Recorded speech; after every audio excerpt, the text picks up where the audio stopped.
Hope you all are doing great. I am also good.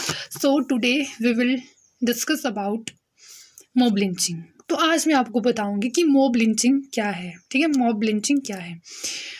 Mob lynching एक ऐसी घटना है जिसमें भीड़ किसी व्यक्ति को मतलब भावनाओं के आवेश में आकर किसी व्यक्ति की हत्या कर देती है, तो उसे मॉब लिंचिंग कहते हैं।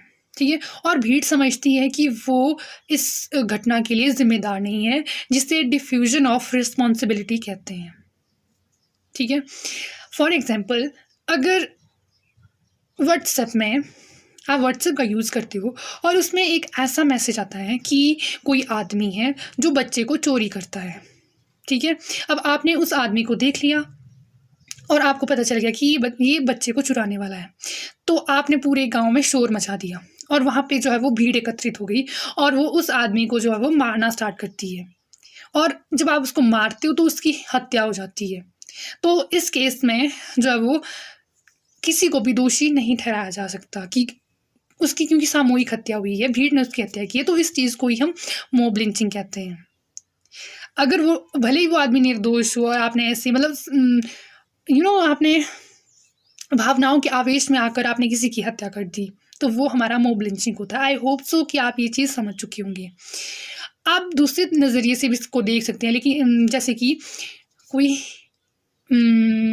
गाय चुराने, गौ हत्या करता है, तो इसके लिए किसी आदमी ने कोई आदमी जिसने गाय खरीदी और किसी ने ऐसी अफवाहें फैला दी कि ये आदमी जो है वो ये गौ हत्या करता है। तो जैसे ही किसी को पता चला, वहाँ फिर से भीड़ इकट्ठी हो गई और उन्होंने उसको मारना स्टार्ट किया और मारते मारते उस व्यक्ति की जो है वो डेथ हो गई। ठीक है, तो इस चीज़ में भी कोई भी व्यक्ति जो है वो रिस्पॉन्सिबल नहीं होगा। तो इस चीज़ को मॉब लिंचिंग कहते हैं। भारत में मॉब लिंचिंग के लिए कोई भी जो है वो कानून नहीं है, कोई पर्टिकुलर कानून नहीं है, लेकिन जो हमारे आईपीसी की धारा और जो हमारे सुप्रीम कोर्ट की जो गाइडेंस है उसके तहत इसमें कुछ नियंत्रण, कंट्रोल जो है वो इसको किया जा सकता है। बाकी कोई पर्टिकुलर कानून इसके ऊपर नहीं है। तो यही था कि मॉब लिंचिंग क्या होती है। तो आपने ये याद रखना है कि भीड़ जो है वो सामूहिक रूप से किसी व्यक्ति की हत्या कर देती है, तो उसे मॉब लिंचिंग कहते हैं।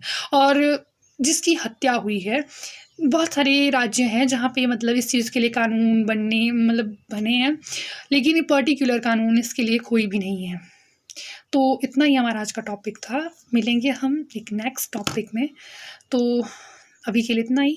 That's all. Thank you guys.